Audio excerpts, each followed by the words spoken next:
Good morning and welcome back to Mindful Mischief, episode 7. I am Lisa Feitz, school psychologist here at Union North, and as always, super excited to be the lead on this episode today. And just a reminder, really the intention behind the podcast was just to share information in a fun way that's accessible to our community and our parents. Hopefully you guys are having fun because we are. Dr. Martinez, he just had to do some quick math here with his calculator about an update on viewers and listeners. Can you give us a rundown? Sure. We are currently have 6 episodes live, 652 views on YouTube, and 103 listens on Spotify. I don't know about you guys, but this has surpassed kind of what I thought this teeny tiny little podcast was going to do. So the moment we surpassed 10, I think I was happy. Our goal was small. It was short. We've covered a lot of ground in the first 6 episodes. For those of you guys who have been listening from the beginning, thank you. I think we keep getting better. That's the feedback we have gotten. Hopefully you guys do too. For those of you just tuning in, we won't hold it against you. But we're glad you're here now. If they weren't listening. Well, I do. I ask everyone, are you listening? Are you watching the podcast? I actually just asked my husband this morning. He's driving to Benton Harbor, and I was like, I'm prepared to talk about you today in the podcast. Today would be a good time for you to listen to it while you're driving. And he's like, yeah, I'm not going to do that. He actually also hates it when I talk about him. So shout out to him. Also, shout out to my sister over the weekend that she told me she finally started listening, and she hopes that it gets better. So she said the first episode was a little dry for her. So Denise, if you make it this far, here's your shout out. She is really a supportive sister. So in each episode, we've taken a couple minutes to allow our listeners and our viewers to get to know us, our hosts, a little bit better. So I have a new question for the two of you. If you could jump into a pool of anything, what would it be full of?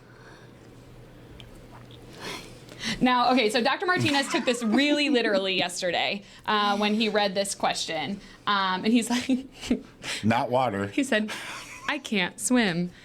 And like, that's just... Oh, no. A, that's really sad. I'm sorry for you and your life experiences.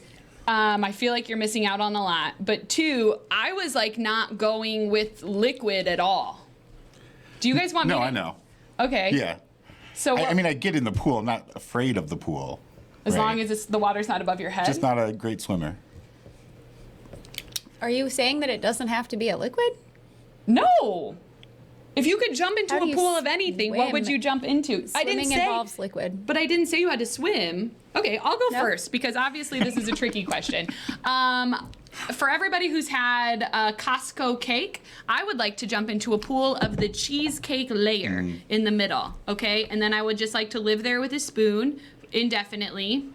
And that's what I would like to do, okay? Anybody else?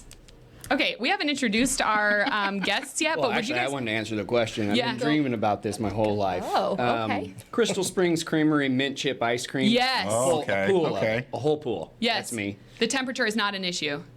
Oh, yeah. No, it needs to be cool, like cold. No. Yeah. No, I'm going to eat it. Yeah, but like it's not an issue for your body, like being engulfed in the ice cream. Yeah, me neither. You The don't- cheesecake you don't have to layer factor also, that in. the Yeah. cheesecake layer also needs to be cold. Swimming in I heaven. I'm factored not it in. worried about it. Yeah, yeah. Kevin, you have an answer? Oh, definitely. I've seen my kids jump in a pool of water and how much they bring the water back out of the pool. Ew. So mine would be like $100 bills because when I come out of that pool, I would just be bringing The gift that nothing keeps but on giving. $100 bills with me. Yes. So, yes. Okay. So we can't choose that answer. Got it. You can. You can jump in with me. I It mean, doesn't I matter. would be. There's pool enough to party. go around. Yeah. Pool party at the Christie's. No, temperature mattered to me, and I was like, well, then it has to be hot chocolate because I don't like cold anything. Okay. Like I'm. So she's getting, temperature-wise. it's like, and she's going to jump into a hot tub of hot chocolate. And I'm or gonna $100 bills. take a spin on that and say I'm gonna go Scrooge McDuck in gold coins. There you go. Like it's not gonna feel great. No. No. If I jumped But try it. softly into a puppy pool, Okay, I was prepared that if you said Possums. possums, that I was like I going to was put some going to say parameters on possums. this. Now, I'd like to reframe this question, and it's going to take us a little bit to get started here The because I judgment. think that this is, she got a thing for possums, okay? I have a thing for all wild animals. Except for pigs. If you could have the person in the world you dislike the most, okay, I'm not going to use the word hate, but if you just had a person in the world that you would not enjoy your time with, and you could get them to jump into a pool of something, what would it be? I can hear Mary 6 in my head. You don't like Mary 6? No, Ouch, no, sorry, Mary. No, let me finish. Mary 6 would be like karma. We don't wish negative on anybody. No, I spent Mary some time 6, I love thinking you. about this on my way here. An enemy. What would you have them jump into? Thorns? Anybody? Spiders. Ooh, spiders is a good Gross. one. Yes. A pool of $100 bills, because a rising tide lifts all ships, right? Is that the answer we're supposed to give? Or is that not? That was good karma. Yeah, there you go. That was Because good. mine is not like that. Yeah, what did you say? Mine is 2. It would be a toss-up, either a pool of dirty drug syringes, Going Saw 2 here. Got it. and that stuff's gonna stick with them like long term, right? Once you get out of the pool and pull them out, you're still The trauma. gonna have some issues there. Or a pool of Taco Bell's fire sauce, because like if you have any small cut, dry skin on your hand, that is gonna burn. Any sort of crevice that seeps into, it's gonna take some time. So I will not be making you angry. I think that's the time when you ask, like, who hurt you? Yeah. For real. Like, that's Who the hurt What you? happened this morning? there's a few people. Book talk. Who hurt Got it. A few you? people. I hold a grudge. She judges Anybody and else? she grudges. Got it. Anybody else? No? Okay. I think we're just gonna- can't yeah, that's a answer good that. one. Yeah, all right. So, as always, we've got 2 guests today. They've already jumped in before we've given themselves an opportunity to introduce them. You can tell But, we've been on break. Yeah, we're just trying to get back into the swing of things. The last episode we taped was the Friday before spring break, so it's been quite a few weeks. But I would like to give you guys an opportunity. Thanks for joining us. We've got Kevin Christy and Keith Norman, both soccer coaches, both parents of LaVille students. Thank you guys for agreeing to do this with us today. I already told them this. They come highly recommended by their wives for this job, and also their friend group. And they said, we don't like our friends anymore, or their friends don't like them. Either way, we're glad you're here. Let's start by telling us a little bit about yourselves. Kevin, you can go first. Give us your 1-minute elevator spiel of your introduction, who you are, family background, connection to LaVille. And then tell us what's the weirdest item in your house. First off, I think this is what our friends, the pool they threw us in, I think is what that actually comes back to. But yeah, Kevin Christy, the varsity soccer coach for the girls team. This will be my 2nd year doing that coming up. I've coached the boys varsity before for about maybe 10 years total, like between assistant and varsity. A lot of fun doing that. It's a great time. We've got good athletes here at LaVille that like to work hard. So it's been a challenge to try to push them a little bit harder than they think they can, and it's been fun. But my wife's teacher here at the elementary school, and then I have 3 kids in the school system as well. So, and the weirdest thing in my house, the strangest thing maybe is my teenage son. Like that's the strangest thing in my house, and I know Keith has one as well. But for me, because strange is something you don't understand, you can't figure out. It's a little bit different. If you have a teenage son, I think you understand. But you were a teenage boy Exactly, once. and I still don't get it. Still don't get Yeah, it. no. Okay. Yeah, I think all 3 of us were probably teenage boys at one point, and we probably do not understand teenagers at all. So that's Okay. the strangest thing in my house is my kid, my own kid. Yeah, that's fair. Yeah, Okay. makes sense. Keith, tell us about yourself, connection to LaVille, background, and the weirdest thing in your house. I'm going to start with compounding on the teenage kids. They're kind of like little bears. They just hibernate. Yeah. Most of the time when they're at the house, they only come out for like food and sustenance. And usually it's not even words. It's like, And they're angry for no reason. Sigma, or Right. just My like 17-year-old leaves food outside of his door like it's a hotel. yeah. Well, Pick up my I'm glad drink. they bring it They out. bring it out. That's Ours, they have different, secret yeah. little compartments they stuff it in until they have mouse nests and stuff, right? Right. And then we're the mouse problem, right? Just kind of how it works. But the formal, I've got 3 kids at LaVille, about the exact same ages of Kevin's, a little different. Been coaching soccer for a long time. Boys varsity soccer coach. This will be the 2nd year like Kevin. Before that, there's a whole gaggle of us in the community that have coached soccer for probably 10 plus years, and now it's culminating with high school coaching. But the weirdest thing in my house would be there's 2 cats living in my house, and I am You don't know where they came from? allergic. I don't know where they came from. They came from Hattie. Probably because Hattie is just like her mother, and every stray animal wandering the world is ours, apparently. And they go, all Hattie. end up at our house. I love Hattie. I love her so much. So, yeah. Kindred spirits. Cat. There's 2 cats in our house. They were never supposed to be there. How they long won't leave. How long have they been there? 5 years, I think. The room that was planned to be my room in the house ended up becoming a cat room. So the thing that I despise in this world is cats and spiders, and they have taken over my life. So, I'm sorry. Could be spiders. yeah. Did you ever think about opening like the back door to the house and just? Releasing them. Let nature happen. As tough as I think I Let am, nature every take time I its want to do course. something mean that affects my wife and children, I just soften up and crater. So, Yeah. yeah. Good man. Yeah. Well, We'll go Doing with your that. best. we'll stick with we'll just stick the course. What's the weirdest thing in you guys' house? So I've got 2 things I'll share. So we had portraits made of our cat and dog. They're like old Renaissance garb above our fireplace. But when we first moved in, the thing that always draws everyone's attention is we have a cat, and so I took the door off to the basement, and I took it out back, and I cut the cat hole, right, for it to go down to the basement, only to put it back on and realize the hole is at the top. So now you need a bird. So I had to redo it, and I was like, I'm not buying a new door. We're just going to leave it, and it's a talking point. And so if we had a bird, it could get to the basement and out. Or the cat just jumps really high. Well, we've joked that it's Olympic training for the jumping. Olympics, right? Yes. Lauren, if you're listening, we are so I sorry. don't think she does. Same with Austin. We're fine. I think Steven does listen. He's So my double cat door. okay. Okay. Double cat Is a door. talking Double point. cat door. Carrie?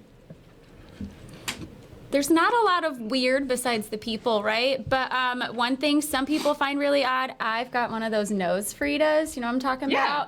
about? I love to like chase my kids around and suck the snot out of their faces. It's a joy for me. Have you seen those? Nose Fritas? Yeah, but I just need to see it in action now, right? Like I want I to see will- you chase your kids with it. I 100% will do that. If I brought mine, would you let me nose Frida you? No, I would do it to you. I wouldn't let you do it to me. That's why I asked if you'd let me do it to you. I mean, maybe. Yeah. Are all we right. friends now? I'll do it. Is this happening? Sounds like a fundraising opportunity for the school. Yeah. Nose Frida. How much money can we raise for that? It sounded to do like an that? oddly satisfying on Reddit. Maybe not the Yeah. podcast share in the morning. The I- cat said, I don't know. I don't know. Things can get weird. You know what we need though? Yeah. Scotty. Scotty. Scotty. What's the What's weirdest the Weirdest thing in thing? your house? I was thinking about this last night. I don't have a whole lot, but my wife has a stuffed frog that I bought her like 20 years ago that she sleeps with every night, and it's like dilapidated, and we've had to like restuff it, and it's just always in the way, and it's inconvenient. It's definitely an inconvenience. We need to send it to the Stuffy Hospital. Okay, I have like a twofer as well. It just wait. depends where you kind of come from with this. There is a raccoon pelt in my house. My husband, this is what I told him I was going to say, in his younger days would raccoon hunt with like actual raccoon dogs, okay? And this is like ecological, Carrie. They become like overpopulated. You got to take care of it, right? So one of the biggest raccoons that he shot was he got the pelt, and it's big. It is not like displayed in my house in any way. It's like in our office, hanging on the back of the door, like kind of hidden and tucked away, but he is very proud of it. My husband also doesn't hunt in any other capacity. Like he's never shot a deer, he's never done any of that, but like in his teens, he used to raccoon hunt. He got bit one time, but that's a story for another day. Or I have a doll that my Busha gave me from like 1932. It was given to her as a Christmas gift, her and her sister. I have the picture of her and her sister getting it. It has its original dress on. It has its original blanket. So depending on what you think is weird, it's like up in my attic in a cedar chest. Yeah, it's got a really weird face. But I do have, if you were to open that cedar chest and you'd be like, what? They make movies about that. I think I've seen that movie before. Annabelle? Something like that.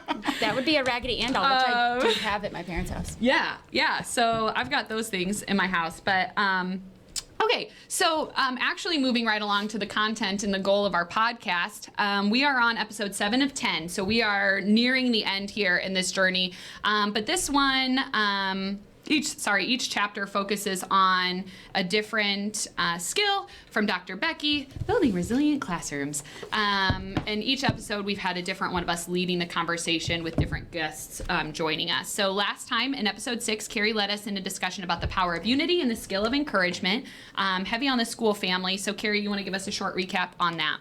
Absolutely. So I started out the conversation with this quote, which is at the top of the chapter, saying, encouraging children to help others create a sense of belonging in which the intrinsic desire to be of service outweighs attention-seeking behaviors. And some of those highlights were encouraging uniqueness in the home as a family unit, thinking about how each of us can serve each other, encouragement in things that you want to see happen more often with specific encouragement, like you did it, you saw this need, and you are being helpful, versus like saying no, don't do those things. That is going to shine a light on things you don't want. We need to be consciously aware of our tendency to judge others rather than being present in the moment. Guilty. Judgy and grudgy. Observe how willing or how resistant we are to seeing this behavior as a call for help. And children love to be helpful. Help them find ways to be of service in the family. Thanks. Here we go. Yeah, right on. So this chapter 7, probably one of my favorite chapters for a couple of reasons. It's super applicable to parenting. So this chapter was actually the one after we finished it as a staff that I was able to take home and implement right away and at work. And I think on every page, like when I was highlighting, I wrote like Stella at one point. That's my 3-year-old. And then also, it's one of the shorter chapters. It's not full of a lot of jargon. It's not full of a lot of like neuroscience. So it's accessible to everyone. And even the video, I know maybe not everybody watched the video. It was provided. It was all attempted to watch. Yes. It's fine. Was short, so it just made it easier to kind of tackle this. But chapter 7 is the skill of choices with the power of free will. And like I just mentioned, giving choices has been the easiest thing for me to implement as a parent and educator. But like, oppositely, the power of free will is like a much bigger challenge for me. And we've talked about free will throughout the podcast episodes in a lot of different ways, mostly like with like the let them theory of like, if that's what you're going to do, I'm going to let you do it and I'm going to accept it. But the power of free will has been much more difficult to accept and implement, especially just like with my own child, okay? Because I'm conscious that this is extremely heavily influenced by generational beliefs and practices, because probably everybody in here was taught that like, you blindly listen to adults no matter what, right? You are to be seen and not heard.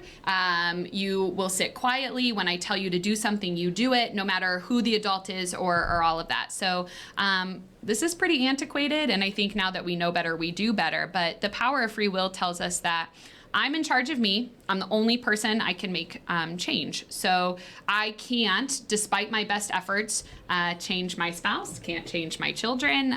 They are operating under their own free will. So it requires us to honor our own will and the will of others, which includes our children and our students. So that is challenging for me, because I feel responsibility to like make you be better, right? I'm going to teach you how to do this, and I'm going to help you change your behavior. But free will is about claiming responsibility for your own choices and your own behavior. And I can think of a few adults in my life that could use a little brush up on this chapter of the concept of free will and accepting responsibility, because that's hard. It's a hard thing to do, especially when we mess up. Dr. Becky says that power comes from choice, not force. And that kind of goes back to that generational belief of like, I'm telling you what to do and you're going to do it. But thinking about this, it's a pretty powerful one-liner, right? Power comes from choice, not from force. What connections do you guys have to your own experiences as a child or as a parent when it comes to choice instead of force? You want to go first? Or you want me Anybody? to go? Yeah, If jump you right in. got something, I'm trying to think if I was ever allowed a choice as a kid. You might be the prime candidate to go first. Yeah, I then. wasn't allowed choices. I couldn't make them on my own. I always chose poorly. Just being honest, I chose the most fun one always. Yeah. Never what was best for me in the future. Right? That was me being a kid, and then I did that as an adult as well.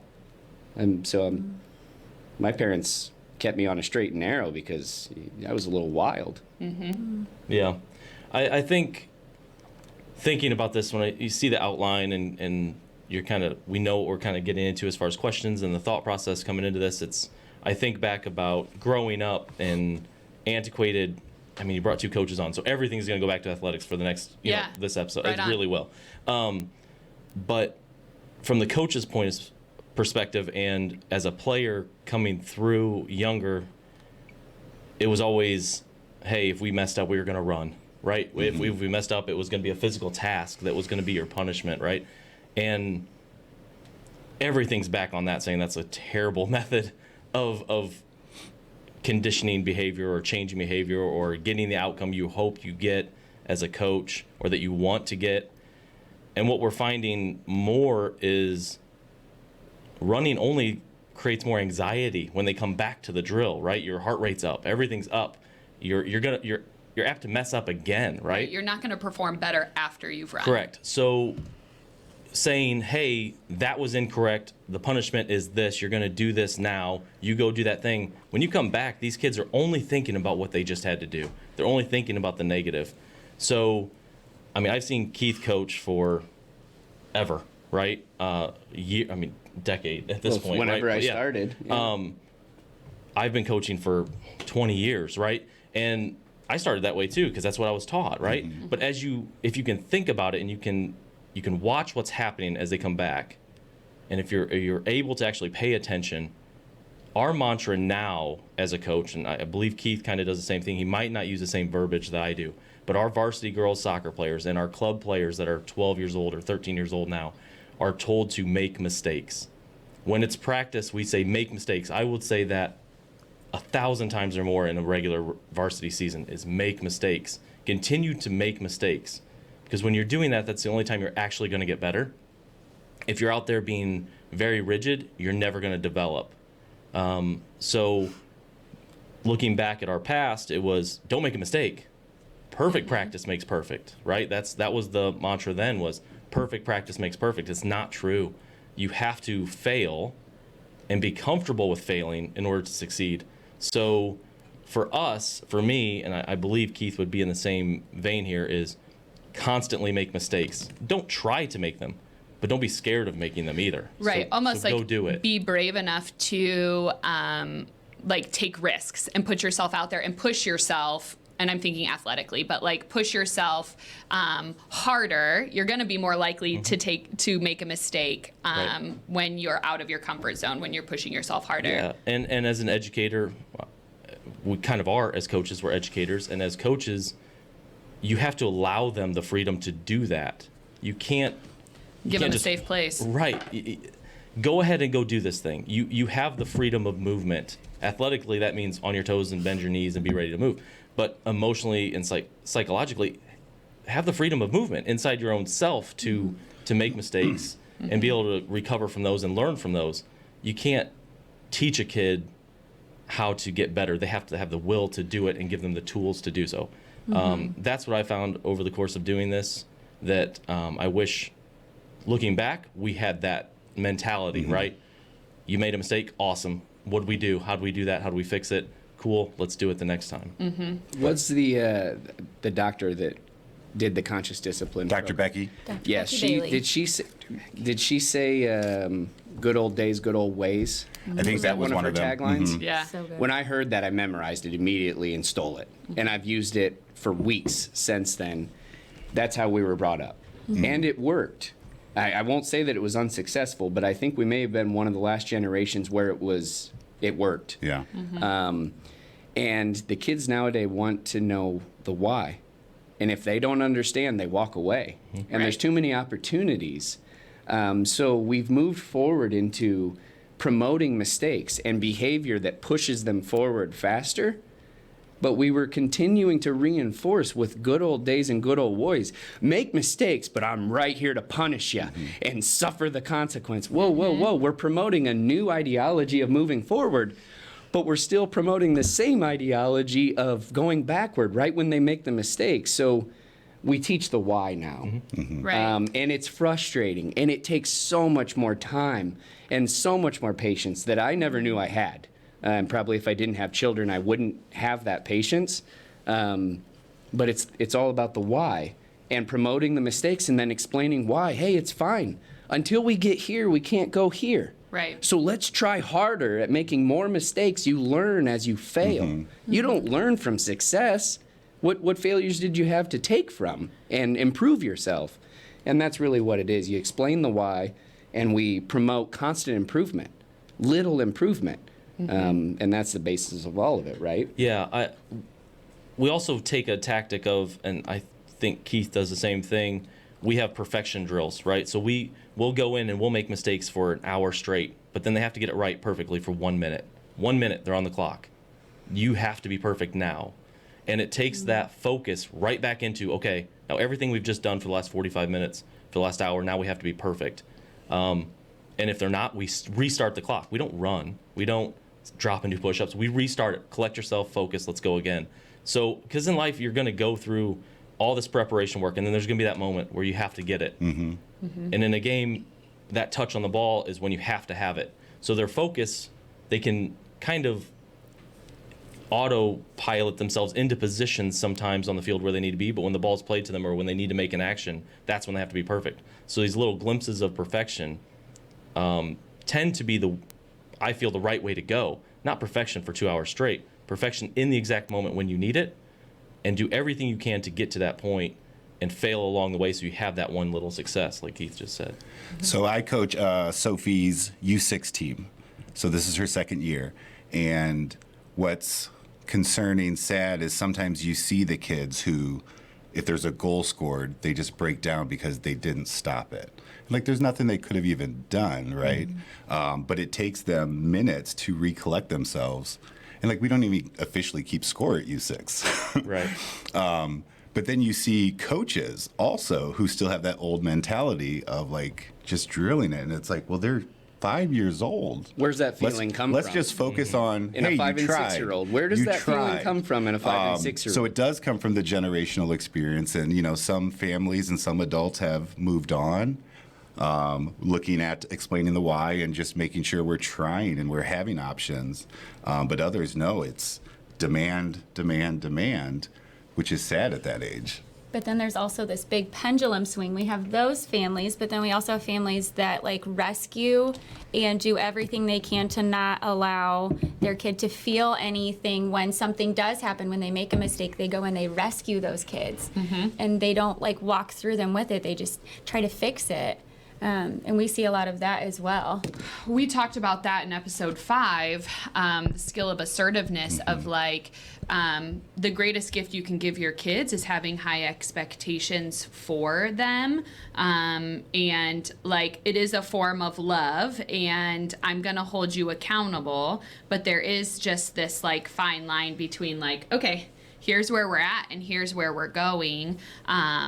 But you guys kind of really fed directly into a point that I had for a little later on, is that connection it will lead to cooperation, right? So like if your players, if your students feel loved and respected and that you like them, what you're going to be able to get them to do either at practice or in the classroom or however else is going to take it so much farther as long as you have the connection. And this is something that we kind of run into at school a little bit, is in some positions, there's just a higher rate of turnover, right? And it's really challenging when you're new in a situation to get kids to have buy-in, right? Instead of buy-in, they're just going to push, and challenge, and then creates bigger issues. You guys know exactly what I'm talking about, right?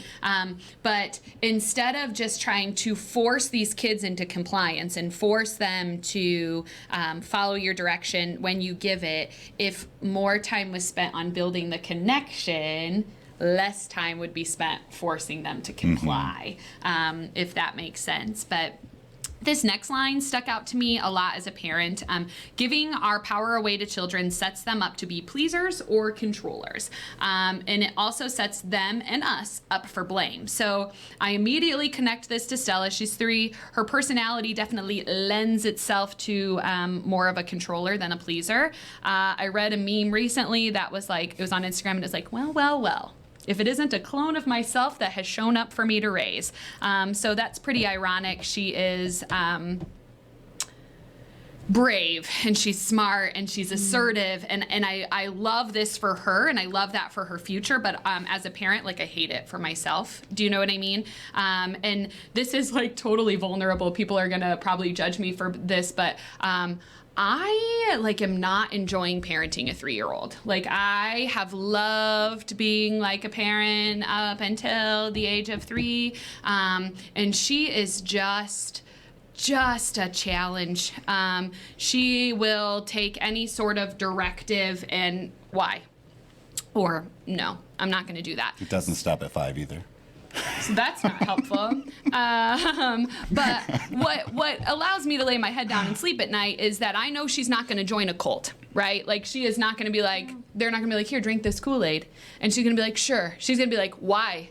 And she's going to be like, this Kool-Aid looks like garbage. Do you know what I mean? Like, she will not be doing that. But Would she maybe start the start the cult? cult. Well, Yeah. we would She's say that about right. Sophie Jane as well. Like, Everybody she's lift their gonna lead the cult. glasses, Yeah. really, At least you got a born leader, natural born leader. right really there. hoping that she like leads a company one Yeah. day, and That could not be a cult, too. not a prison gang. Very Do you know what I similar. mean? Well, Because it could be twofold. Isn't that the joke with bossy little children, right? Don't Yes. stymie them. Yes. Channel it, right? Right. But how do you also just like juggle that with like, please don't be rude. Do you know what I mean? Or like because like she could be downright rude. She looked at my dad the other day and she goes, "I don't love you," and I was like, "Jeez Louise!" Like, but like.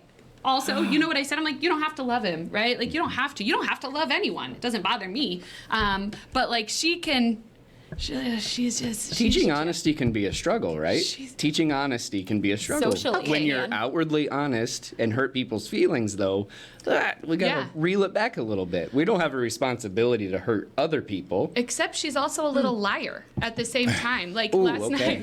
night at Lowe's. Okay, she's like, let me walk. Okay, I want to walk, and I was okay. And I said, are you're gonna be a good listener?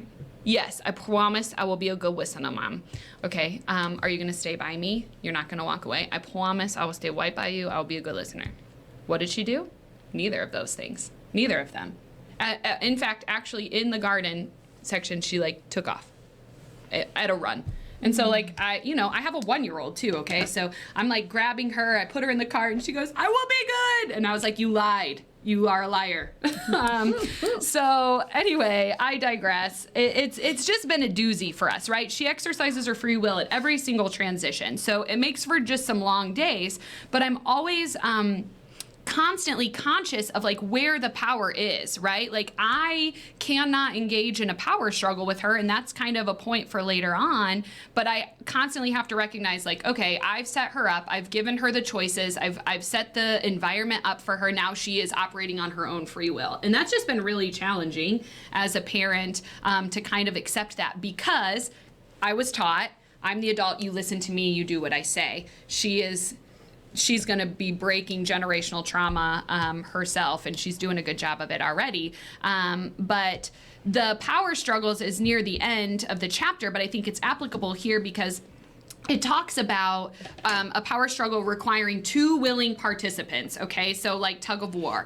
If somebody refuses to engage in the power struggle, the child has to play by themselves, right? Like, and then there's no struggle because nobody's pulling back. So I actually know 2 people who I connect this to really well, one in a good way, one in a not so good way. My friend she was a prior guest, Katie Strang, is so good at this. I don't know if anybody's seen her do this. Maybe you guys have seen her do it outside of school, but I've seen her do it in school. She teaches 6th grade, so there's plenty of opportunity for power struggles all day long, all day. She absolutely refuses to engage, just outright will not participate, and it's so effective and incredible to watch. If you don't know what you're watching, you think like, oh, she's kind of rude to that student, but like she's just like, I will not argue with you about this. And I've heard her say something like, I won't be engaging with you on this, and then just walks away like unfazed, and the student is left like, what do you mean? I've just been disrespectful to you. You're supposed to come back at me with a punishment, and we're supposed to go back and forth. But she just walks away, and the whole situation has diffused itself and taken care of itself, and it hasn't turned into a bigger issue. On the other hand, my oldest sister, she's 10 years older than me, and I have 4 sisters, so this is a different sister than I gave the shout out to earlier. They're gonna really appreciate this. She's a great aunt. She's the best, right? Like, adores my girls, will do anything for us. But her and Stella are just like constantly arguing. And it's like a joke we can laugh about, but I often ask her like, do you realize you're arguing with a 3-year-old? What are you doing? And she's like, yeah, but I don't, whatever. And she's got kids of her own. Like, she's already done this. Her kids are grown and moved on. But they're just a whole circus act between the two of them. But it just makes me laugh because if there's a power struggle, she's going to engage in it. And she doesn't always win, even with the 3-year-old. So does anybody have any other connections to like power struggles, students, children of our own, players, how you handle that? I mean, I think we all, if you're in a leadership position of any kind, you're going to deal with that. But your friend Katie and I have had many conversations about that. We both share a struggle with honesty and being assertiveness. Too maybe straightforward with it from time to time. But in the last few years, I haven't understood the power struggle either, because if you're in that leadership position, if you're engaging them, then they must be being respectful. Because if they're not in a respectful light, there is no struggle of power. You have the say-so, right? At the end of the day, they can do nothing. The power is all in your hands, and by engaging in a disrespectful argument instead of a respectful debate on the why, there is no struggle. You just walk away from it. You have no real choice in this. You have the choice to listen and do, or don't, and suffer consequences. But we all know what that standard and that expectation is. So you're choosing to do that. And you, trust me, you have free will to make that choice. You choose to listen or not, or fall in line with the team and align with the team ideology, because we're all aligning together on the same goal, sharing the same goal. There's no individual struggle. It's a team, right? So for us, it's a little different. I don't know if the classroom is set up as a team, but I think that's everything goes back to the group cohesion. Hey, we have a responsibility to each other, not just ourselves here. And you're fulfilling your responsibility to yourself, but not to your teammates. You're affecting them in a negative manner. You're hurting them. So if we can't correct and improve that daily, then we have to find another solution. And regularly, the long-term solution is very rarely exiting the program or anything. In fact, we've had 0 of those. So, well, I think part of the problem too is people's egos get in the way, right? Like, I feel like I need to win this conversation, when really it doesn't matter. That's a good point, right? Like, the bigger goal is at play. Whether or not I won this conversation is irrelevant, right? And I think that's the challenge that some people have, is feeling that need to win. Like, I need to win this point. You're really good at that.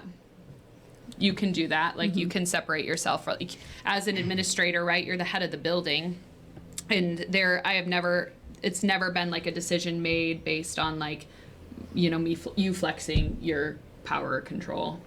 Well, it's not about me being right. It's about what's right best. is being done. Yes. Right? Like, it's the right thing because it's the right thing, not because I said it. Right, right, exactly. And I think so often it's how we're wording some of those things. Like, I've asked my 2-year-old, like, can I have your shoes? And he goes, no. And I was like, Yeah, it makes why a did I difference. ask it a question, right? Like, I gave him the choice and he said no. So now I'm going to get into a power struggle because I really need those shoes. And it has nothing to do with that. I gave him that power and he flexed it, and now I'm here. Now I'm in a battle, or I'm going to let him keep his shoes on at night, and that is fine. Yeah. Sleep in his shoes? Yeah, okay. Right on. You meet Bennett. It's a hoot. So we talked about this briefly of just like connection fosters cooperation, and I won't talk more about it, but just can't stress it enough kind of as an educator, but also as a parent, I notice that when my girls have more of my attention, right, when I am engaged with them, when we have connected at the end of the day or whatever, bedtime, bath time, all the things come easier. If I haven't been home and I come home and I'm expecting X, Y, and Z, and we need to do this so we can get everybody to bed on time, and that sense of rushedness kind of comes into play too, they are much less likely to comply and get the things done. And I think that goes hand in hand in the classroom too. If we can find the point of connection, then everything else becomes easier after that. So with that, next stop is really choices. And like I said, I implemented this right away from like the day we watched the video together as a staff, right into, going home and offering. Now, I will say I'm not perfect about it. It is sometimes very challenging to offer two positive choices that reach the same goal. So Dr. Becky says that making choices based on our needs, our values, and our aspirations, that releases dopamine. So it feels good. But making choices to please others, meet others' expectations, and avoid punishment has the reverse effect. So like depression or psychological distress. So imagine that long term, if you are constantly making choices for others so that I can meet your expectations and not mine, or I'm just scared that you're going to punish me, you're going to be more likely to suffer from psychological distress. Offering choices has a lot of benefits. Fosters a general well-being, increases pro-social behavior and responsibility, improves academic achievement, raises morale and enhances relationship, and advances self-regulation and intrinsic motivation. So all of those things are incredible, and those are really big academic words. But overall, offering choices, the benefits creates a better human being, to sum up that. And so it isn't to say that our kids at home or in our classroom won't challenge or push the limits. And this is a hard pill sometimes for me to remember. It is developmentally appropriate for kids to experiment with limits, right? And to push back as they're establishing their sense of self. And that must be happening around the age of 3 for my daughter. Okay, she is establishing herself. Building those leadership skills. Knowing that it's developmentally appropriate doesn't make it any easier, right? So toddlers especially push the limits when they're discovering their autonomy, right? You're separate from me, I'm me, you're you. I don't, up until toddlerhood, babies see themselves as a unit, like typically with their primary caregiver, right? So what you do is what I do, and we've talked a lot about co-regulation and meeting needs, but they naturally, when they're toddlers, assert themselves that when they hear an adult command, they're like, no. And then what's going to happen? So Dr. Becky really talks to us about offering two positive choices that still achieve the goal. Focus on what we want, not what we don't want. We talked about that a lot in chapter 5. And then helping children, offering choices, help them shift from the emotional state to the executive state. Offering two choices is easy. The skill itself is easy. What is not easy is offering two positive choices, okay? So if you're asking me if I've said, you're either going to come in the house or you're going to get a spanking. Not two positive choices, actually two negative choices. And if I've said something along those lines, I have. Guilty. 100%. So I was thinking, I'm doing good with the positives choices, or the two choices. Mm-hmm. And then as I refreshed myself last night, I was like, oh, I'm not doing so good. Because for me, it's, or we could just go to bed, I guess, would be my second choice sometimes. Yes. And it has to be choices really that you're okay with. And I would be okay going to bed. I'm okay with going to bed.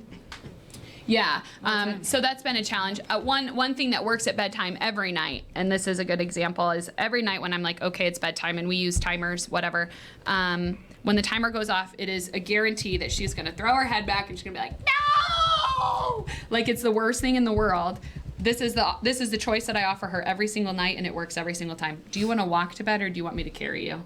Ooh. And she just like, I want you to carry me. It's the only time a day that I carry her, right? She's 3 years old. She's the size of a 5-year-old. Please teach her how to play soccer, okay? I hope and pray that she will be athletic because she is just very athletically built. But so I don't carry her like any other time. She's 3 years old. She walks. So the opportunity to get carried to bed is a really good one.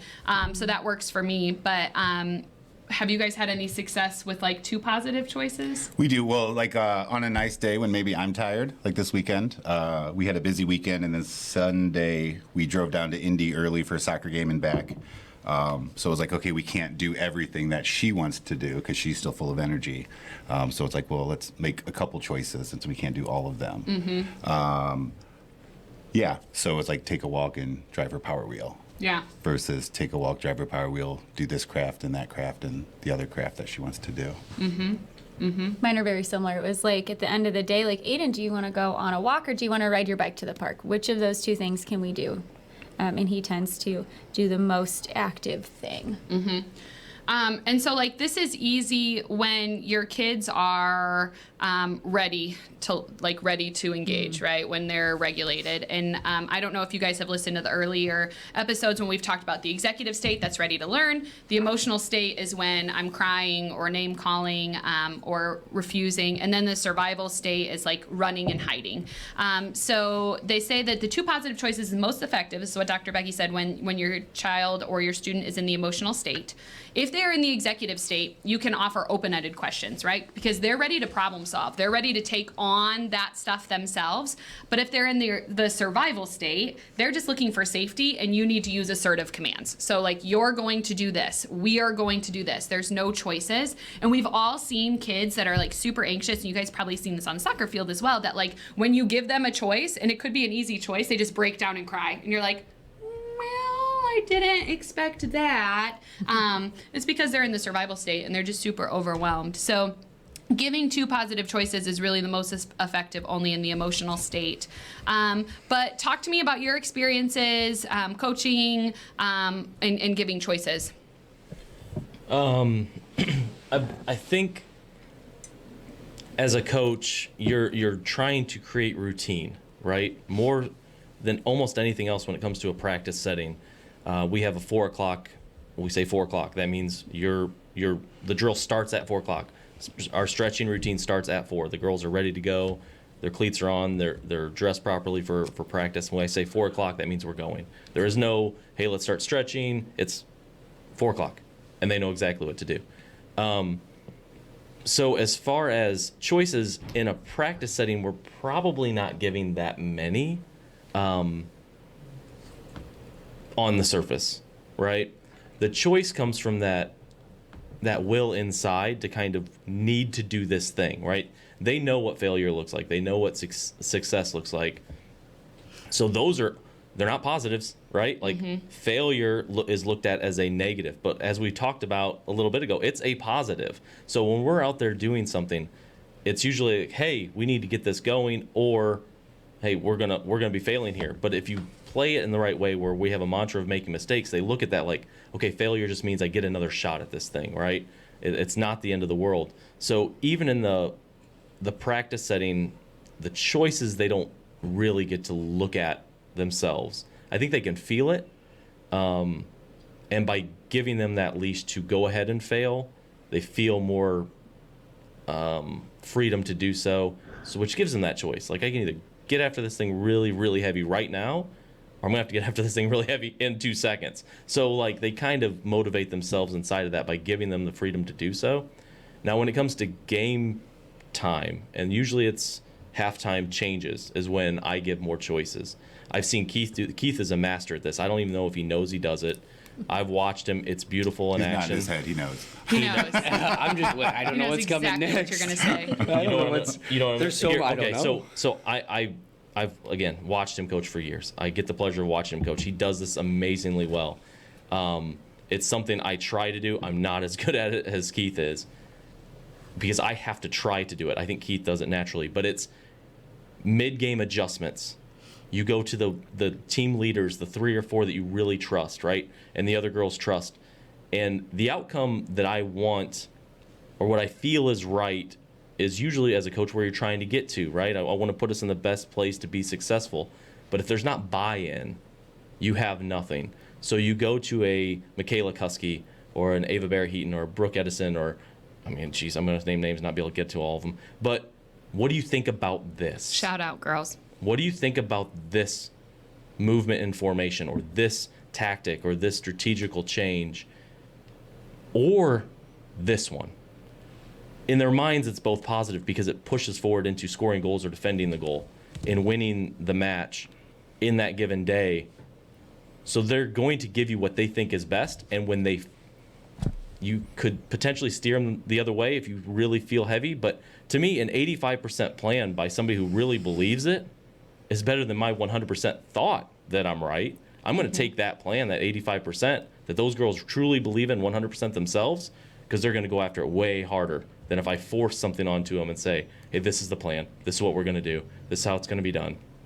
Buy-in's not there. I'll take your 85% in my mind if it's 100% in yours. So they might change a formation, they might change a tactic or a personnel that now they believe in 100% and they're going to go. So it's two positive choices, I guess you could say that, but it's two choices that have the same goal for the team. And I'm going to speak for Keith a little bit, but that's what Keith does really well personnel-wise. He's really good on the sideline, and he'll maybe be like, I don't know I do that, but he does it really well. So go ahead, Keith, follow that. Well, now that you bring it up, I can build off of that. I'm trying to focus my thoughts. I've got two on choices. I'm trying not to do the Will Ferrell old school blackout against the Raging Cajun, because it won't be 30 seconds.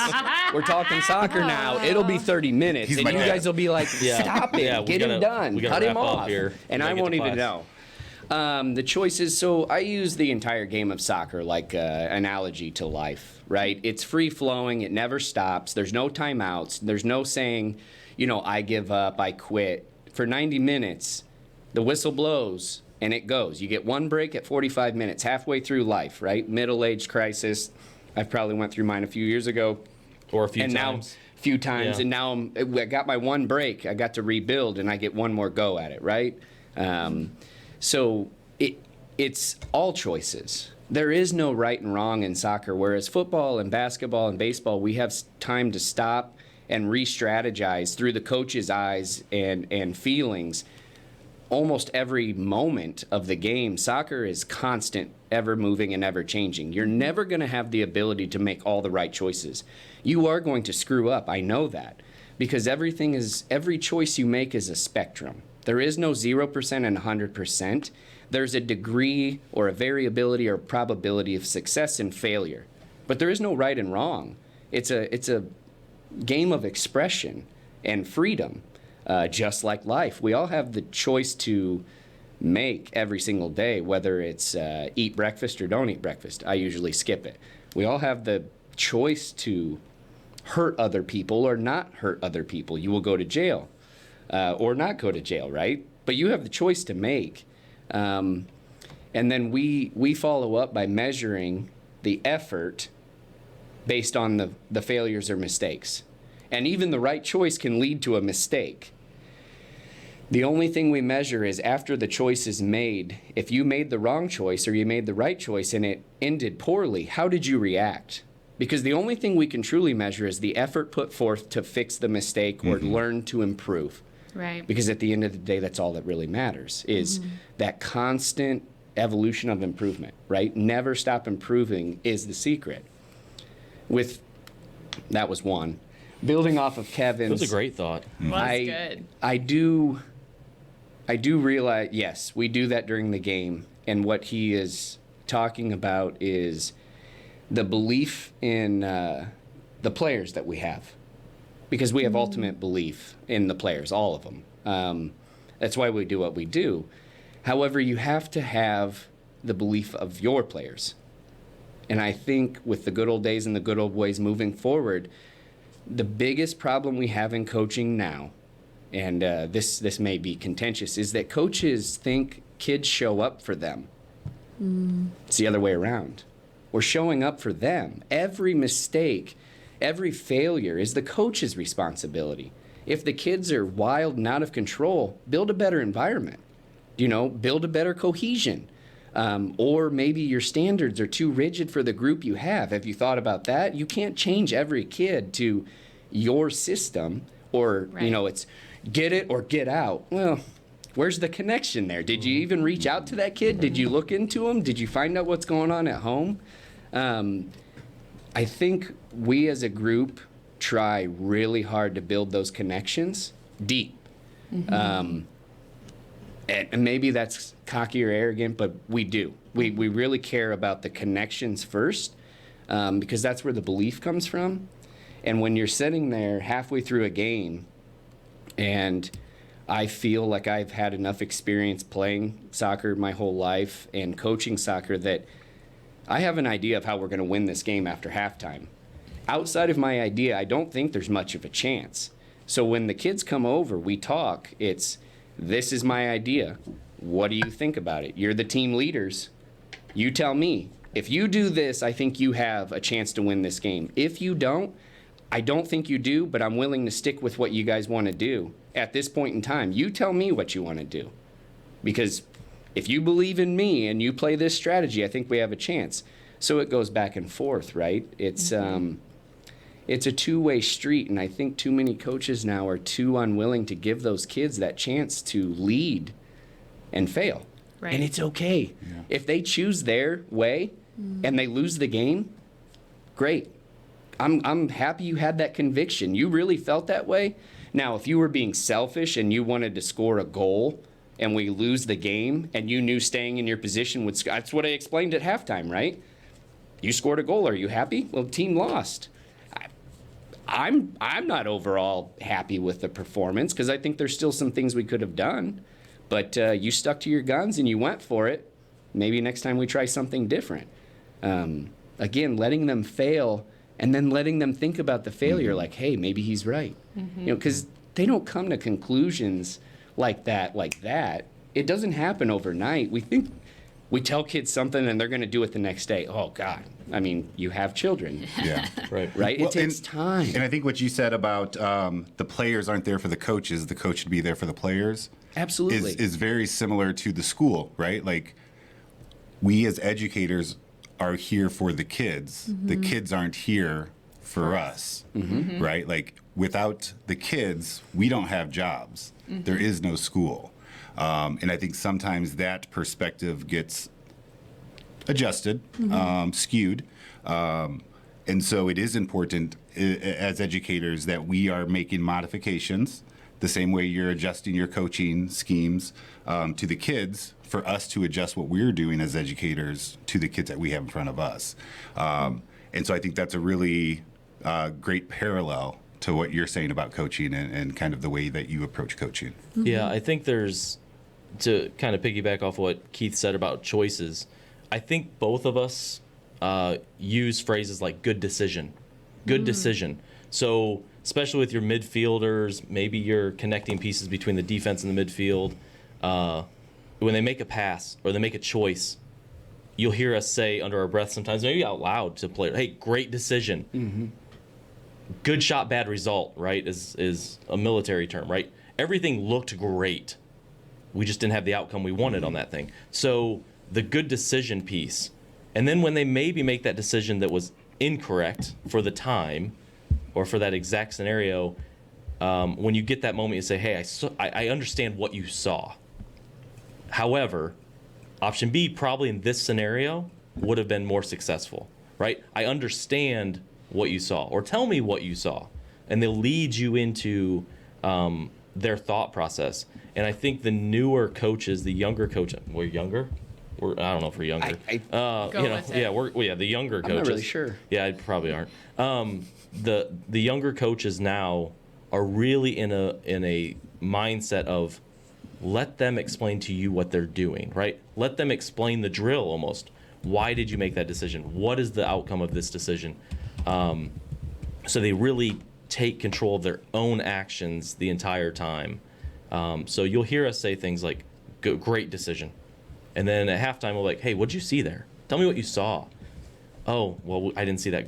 You couldn't see this. So when we watch film, we come back, and then we can really go through option A, option B, option C. And that helps them then go from the bird's eye view to their point of view of, okay, last time I saw this, I go the opposite direction. So decision making is everything.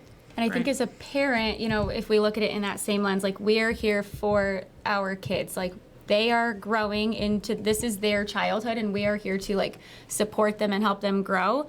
And I think it can be really difficult when we want to go and do the same thing for each kid, right? Like, my first one and my second, they're so different and they need different things. And so as we're like teaching and coaching them, we need to be able to adapt in those ways, you know? Yeah, I am just curious because you guys have both coached at like younger levels as well. So obviously at the varsity level, these players are coming to you extremely intrinsically motivated, right? Like they are there and motivated themselves, right? Internally, and you even said that. When you're coaching at a younger level or at a less competitive level, more like my parents signed me up for soccer and I'm here because they are forcing me to be here. How does some of that change for you as a coach? Like choices, reinforcement, all of that. At the younger age group, for me, it's all about fun, engagement, enjoy it. It's northern Indiana and it's soccer season, so it's cold and it's windy and it's probably snowy, maybe rainy. It's not a great time to be outside, but the kids are there.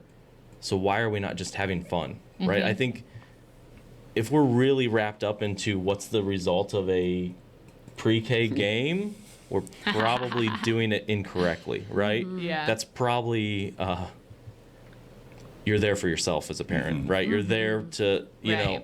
But we've been a part of that transition. Yeah, of course. That transition really started with, I feel like, our age group of coaching when our oldest kids were little, 4 and 5, because we got into coaching thinking we're gonna train these little tykes to be these little warriors and these little players, and they're gonna, and because it's all of these kids, it's gonna go so well. And then initially it was like very frustrating because it's like, man, we're not making any progress, but we had the wrong perception in that we were trying to train them instead of trying to just train the fun, right? Come to the soccer field. It's cold, it's wet, but this is going to be a blast. Right. Yeah. You know that when we say soccer, you're going to have fun. You're going to have a blast, and you always want to be here. So the framework and the mindset did shift. We were just in the middle of it, making that shift while we were learning as we were moment. going. Correct. Yeah. Yeah. Okay. What age can I sign Stella up for soccer? Well, 4. she said a 2-year-old with shoes on going to bed. That's perfect age. Yeah, Awesome. Bring them on out, hitting the ground. Yeah. What's that? Hitting the ground running in the morning. I mean, bring Does them he on also out. sleep in his clothes?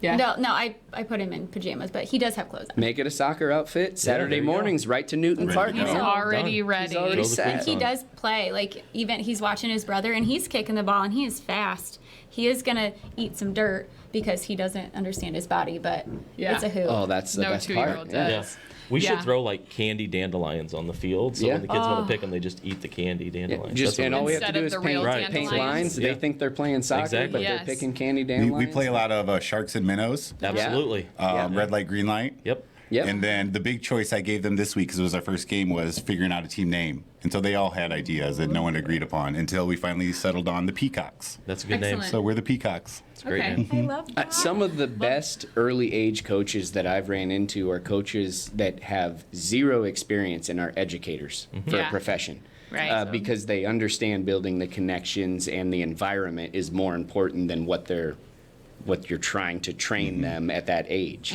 Yeah, and one of the things I get, because I run the youth leagues with a lot of help, not just myself, but we always get coaches, people that don't want to coach. I don't know anything about soccer. Great.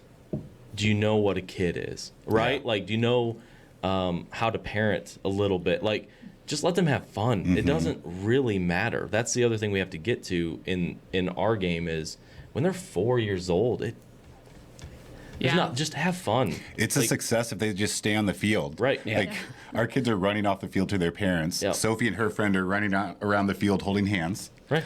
Yeah. But they're But going to they're remember there. stuff like that, right? That they Yeah. were out there, they did that with their friend, and the ones that want to take that to the next level because they're motivated from within, will go ahead and continue on, right?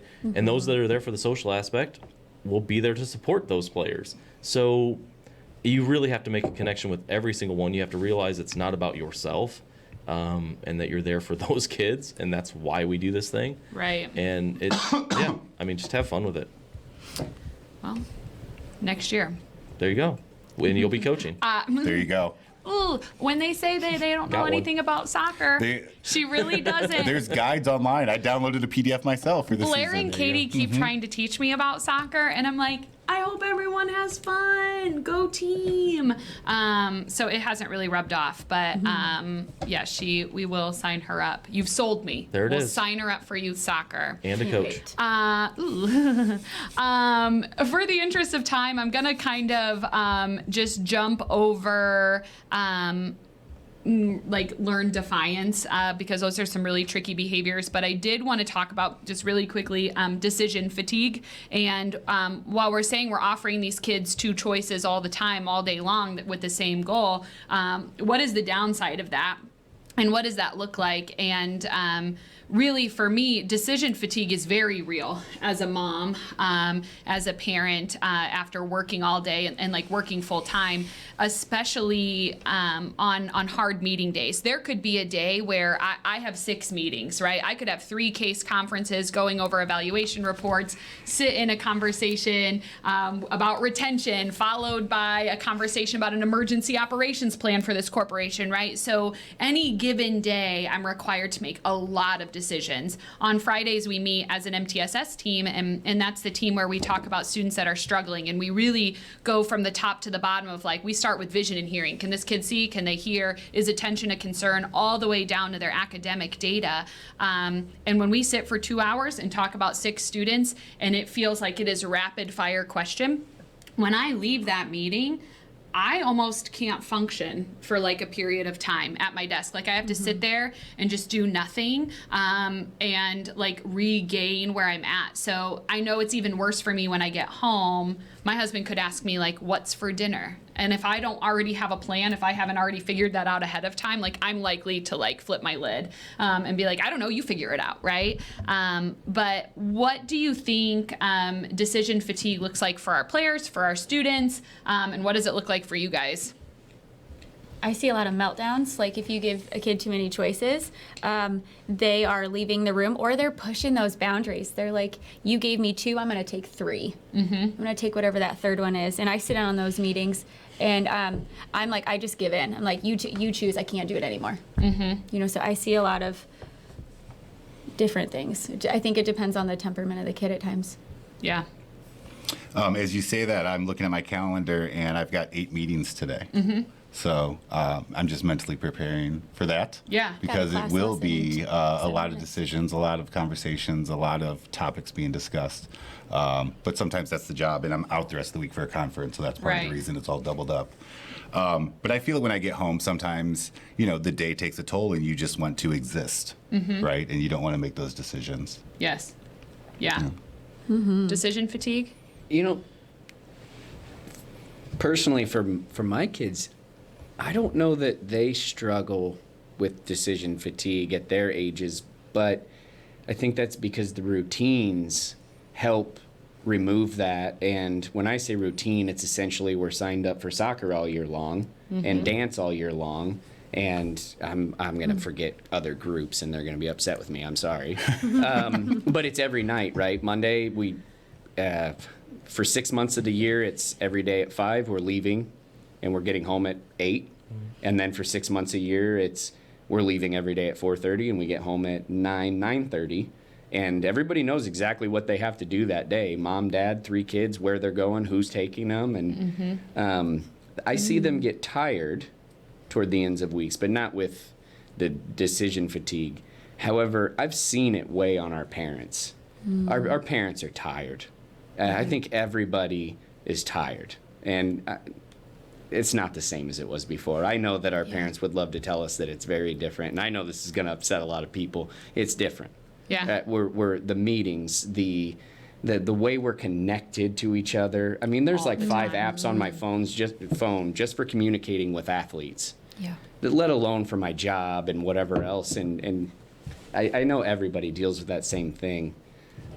So for you, it's almost connection fatigue, if you will, right? Like then you have to be connected to all these people and you're expected to respond. But not just me. Quickly. It's everybody. Yeah. Everybody feels it, right? Yeah. Well, I made the choice. I only wear 2 outfits for soccer all year long. and I only wear 2 outfits for work all year long.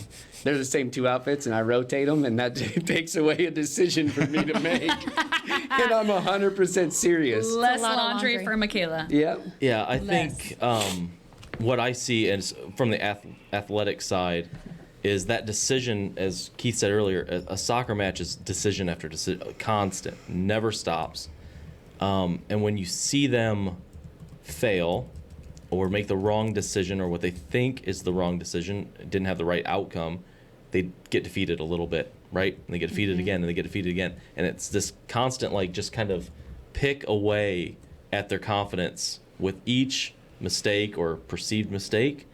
And then that's when you have to step in and say, like, again, good decision. It was just a bad result. It's okay, right? And you got to build them back up. Good idea, poor execution. Yeah, it could Right. be any of those things, right? Like, hey, let's focus a little bit more on that touch, and we get a really good result from that thing. We would like you guys to start using "you did it" as positive it. reinforcement You did with it. your. That's what Dr. Becky's reinforcement is. It's simply, "you did it."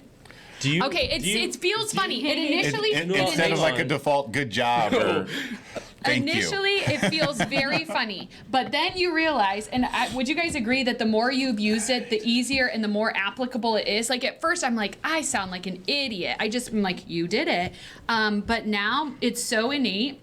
And like I say, like, you did it. And like students or like my girls, they'll be like, I did it. And it basically puts like all of the motivation on them and the confidence and the control, like they did it. They were successful. It's not about pleasing me. It's not about avoiding anything. It's about you did it for you and you were successful with no other information, just you did it. I'm just incredibly immature and almost 40, and I just was thinking about my entire life of all the inside jokes and all the old stuff, Yes. and I was like, nope, can't, no. Yeah. But I Not can do yet. that. I You like did it. it. Yeah, I can do that. You did it. You did it. You did it. Interesting thought to take that phrase into a high-level athlete. Yeah, try it. Let us know.